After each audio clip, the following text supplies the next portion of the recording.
Sa ating pulis at sundalo, nanumpa kayo na ipagtanggol ang republika, hindi mga korap na politiko. Kapag ang mga tao ay nagprotesta ng mapayapa, ang tungkulin nyo ay protektahan sila, hindi pigilin. Ayon mismo sa ating saligang batas, Section 3, Article 2, civilian authority is at all times supreme over the military. The Armed Forces of the Philippines is the protector of the people and the state. Malinaw, hindi kayo protektor ng Pangulo at kanyang korap na gobyerno. Kayo ang protektor ng taong bayan at ang ating bansa. At panghuli. So ayun mga kababayan, matindi tong mensahe ni Manong Chavit Singson at muling nanawagan dito sa ating mga kasundaluhan at kapulisan. Sa Armed Forces of the Philippines, sabi niya, protektahan nyo ang ating mga kababayan, hindi daw sa mga korap na politiko at lalong hindi daw dito sa korap na gobyerno ni BBM. Grabe, at tinawag pa mga kababayan itong si BBM na mahinang leader daw. Kumbaga sa English ay weak leader mga kababayan, ayon kay Manong Chavit Singson. So pakinggan natin itong buong detalye sa kanyang statement mga kababayan na ikakagulat nyo itong lahat. Ito na po. Mga mahal kong kababayan, nagsasalita ako ngayon hindi bilang politiko, kundi bilang isang Pilipino nagmamahal sa ating bansa. Pero sa bigat ng mga nangyayari ngayon, hindi ko na kayang manahimik. Akala ko noon asenso na talaga ang Pilipinas. Pero ito, binabagsak na naman tayo ng korupsyon. Ang taas na ang mga bilihin ngayon. Tuloy-tuloy pa ang pagbaha. At ang pinakamasama, bilyong-bilyong piso ngayon ang nawawala gawa ng korupsyon ang mga proyekto panggobyerno. Itong flood control scandal ay ang pinakamalaking katiwalian na nasaksiyan ko sa buong buhay ko. 8 presidente na ang aking nasaksiyan na namuno sa bansang ito. At ngayon lang ako nakakita ng pinakamalaking sabwatan at sistematikong pagnanakaw ng kaban ng bayan.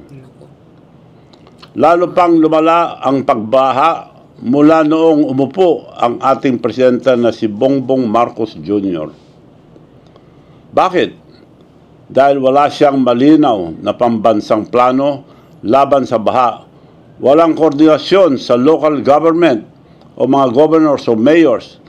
At wala man lang nag-counter-check kung natayo na ang mga ito o hindi at nabayaran na ito ang gobyerno bago pa lang maumpisahan. Kawawa ang ating mga magsasaka. Binabaha pa din at ang kanilang tanim dahil palpak ang flood control project sa bayan nila. Tuloy-tuloy pa rin ang malakas na pagdaloy ang baha na sumisira sa mga tahanan ng mga pamilyang Pilipino.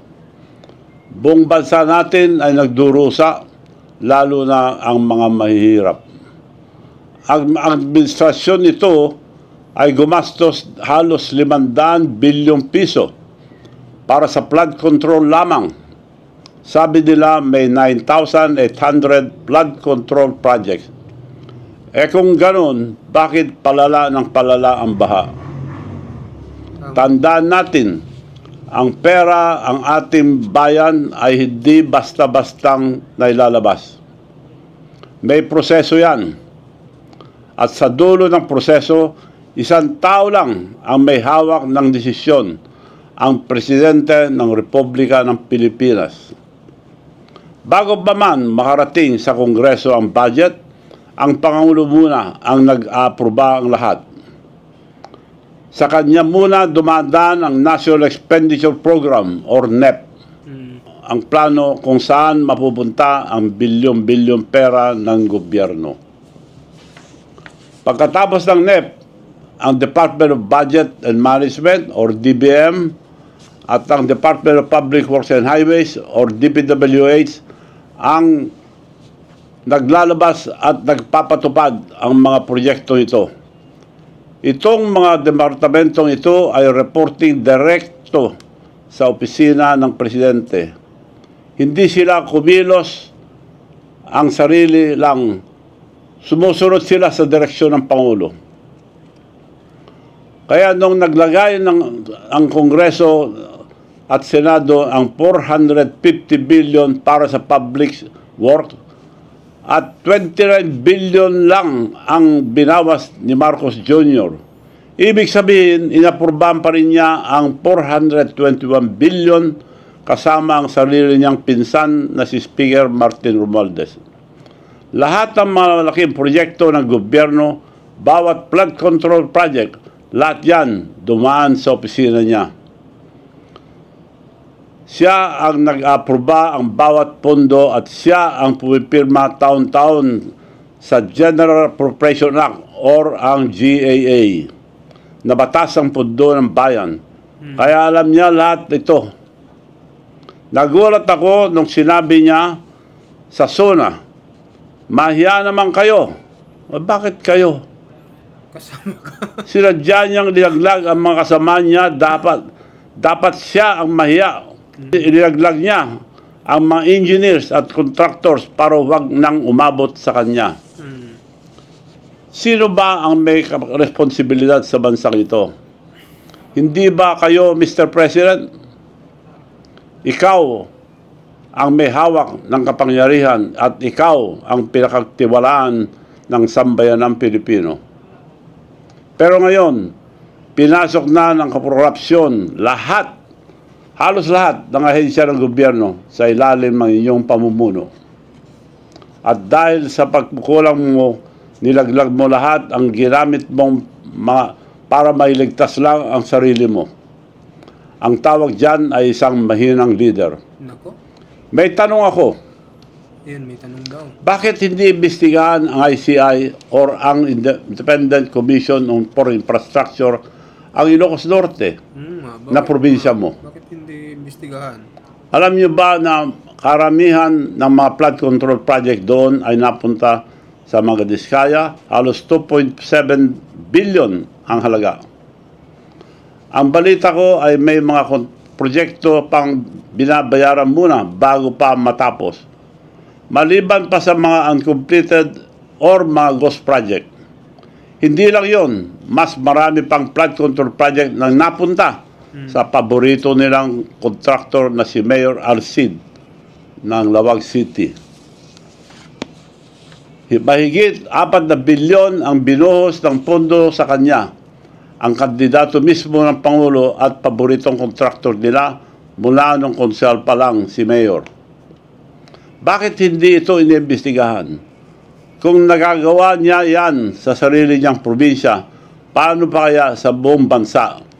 Kaya hinahamon kita, Mr. President, kung talagang tapat ka,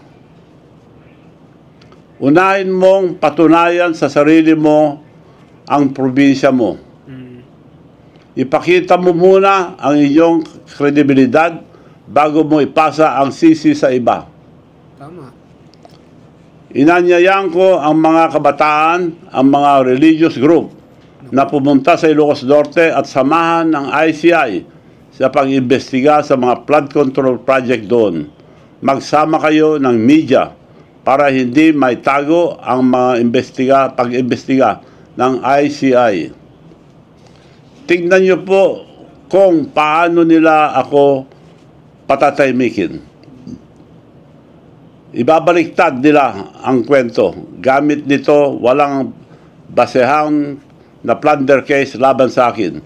Pilit nila akong sinisiraan dahil pinili kong magsabi ng totoo. Ang totoo tungkol sa korupsyon na nangyayari mismo sa pinakamatas na pwesto ng gobyerno.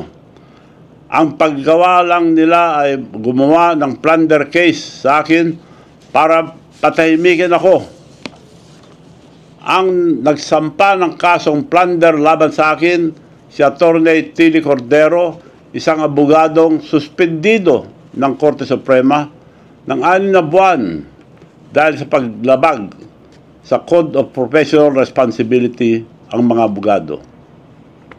Pumunta po siya mismo sa aking bahay upang humingi ng pera at binibentahan niya ako ng, ang sabi niya, hotel and resort, 20 million lang, Mayor. Mura yun. Hotel resort. Kako, sa loob-loob ko, mura nga. So, pumayag ako, pumunta kami. Nung nandun po kami, nakita ko po na maliit na bahay, 2 kwarto na maliliit. Pagbukas mo, makita mo na ng kama. At napakaliit na bahay, napalaki lang dahil ito sa picture, makita nyo, ang likod ng bahay niya, nag-encroach pa sa river canal para lumaki lang yung bahay na binibenta sa akin. Ang liit, 20 million daw. Di ba pangluloko yan? Ganong klase itong babae ito. Pero ngayon, mukhang may nagpupundo na sa kanya na flood control para lang sirain ako. Pinsan siya ng mayor na tinalo ko sa bayan ko sa Narbacan, si former Mayor Edgar Zaragoza, na siya ang pinaka-corrupt na mayor ng Ilocos Sur. Sa pamumuno ng pamilya nila ng 33 years, halos walang nangyari, walang bagong building, bagong palengke, or bagong municipal hall. Mga ghost project lang. Ang pinakamasamang ginawa niya ang mga mag-imbento ng mga ghost farmers. Ang populasyon po, ang bayan ng Narbacan ay 44,000 lang. Ngunit sa isang maliit na barangay, nag-register po siya ng halos 65,000 ghost farmers, kung saan 80 farmers lang ang nakarehistro. Yan ang kaso ang dapat atupagin ang ombudsman. 10 years ago, ko pa yan isinampa at marami pa. Pero hindi pa rin iniimbestigahan. Bakit itong fabricated case laban sa akin ay tinanggap agad? Ganyan sila. Patahimikin ang mga nagsasabi ng totoo at protektahan ang mga magnanakaw. Kung may mangyari sa akin, ikulong man nila ako or patayin, alam nyo na. Gusto nila akong patahimikin. Pero okay lang sa akin. Dahil nakapaglingkod na ako sa ating bansa at nasabi ko na ang mga katiwalian ang administrasyong ito. Ulitin ko po, payag akong magpakulong kung totoo ang kasalanan ko, na may kasalanan ako. Ako po ay isang tao na may isang salita. Sana po magising na tayo. Ilang beses ba natin pagbibigyan ang isang pamilya na magnanakaw sa kaban ng bayan natin? Never again. Tigilan na natin itong panluloko nila. Ito ang pagkakataon natin dahil alam na natin sino ang totoong mastermind. Matuto na tayo. Piliin natin ang katotohanan kahit mahirap. Pilitin natin yung tama. Huwag tayong matakot. Dahil laban natin ito sa mga korap na opisyal ng ating bansa. Mga kababayan, hindi tayo bubo. Hindi tayo pipi. Panahon na para sabihin, tama na, sobra na. Kaya ngayon, hinihiling ko sa inyong lahat, sama-sama tayo laban na ito para sa ating bansa. Huwag natin hayaan ang ICI na binuo ang Pangulo mismo ang magdikta ng limitasyon na investigasyon nito. Dapat payagan natin ibang grupo na malayang makapagtanong tulad ano ang mga nangyayari sa Ilocos Norte. Huwag natin hayaang protektahan nila ang kanilang mga kaibigan, kamag-anak at higit sa lahat, ang Pangulo mismo. Lumalabas na po ang katotohanan. Huwag natin hayaan ang mga nakaupo ang mag-ayos ang problema dahil sila mismo ang may gawa nito. Hindi po darating ang pagbabago kung iantayin lang natin. Kailangan natin itong ipilit, itulak at ipaglaban. Una, sa ating magsasaka at manggagawa, ang pawis nyo ay bubuhay sa bayan natin. Kaya maningil kayo ng hustisya. Sawa na tayo sa pangakong paulit-ulit. Bilyon-bilyon na ang nagastos pero hanggang ngayon, kayo pa rin ang nalulunod sa bukid, sa baha at sa kahirapan. Kalawa, sa kabataan, magkaisa kayo, mapayapa ngunit makapangyarihan, pagkikilos na sabay-sabay. Ang kinabukasan nyo ay dinanakaw nila. Kaya paglaban nyo. Kapag nagkaisa ang mga kabataan, kayo ang magiging pinakamalakas, pinakapangyarihan na hindi makapigil ang katotohanan. Pangatlo, ang mga politiko, kalimutan na natin ang kulay, kalimutan natin ang mga partido at ambisyon. Hindi na ito tungkol sa politika. Ito ay tungkol sa danggal ng ating bansa. Kung kayo maglingkod sa ating bansa, magsalita na kayo ngayon at magsama-sama tayong lahat.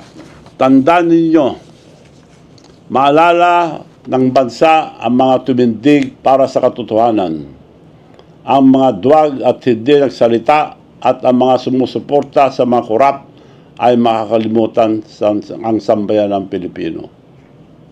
Pangapat, sa ating pulis at sundalo, nanumpa kayo na ipagtanggol ang Republika, hindi mga korap na politiko. Kapag ang mga tao ay nagprotesta ng mapayapa, ang tungkulin nyo ay protektahan sila, hindi pigilin. Ayon mismo sa ating saligang batas, Section 3, Article 2, civilian authority is at all times supreme over the military. The Armed Forces of the Philippines is the protector of the people and the state. Malinaw, hindi kayo protektor ng Pangulo at kanyang korap na gobyerno. Kayo ang protektor ng taong bayan at ang ating bansa. At panghuli, sa sambayanang Pilipino, magising na po tayo.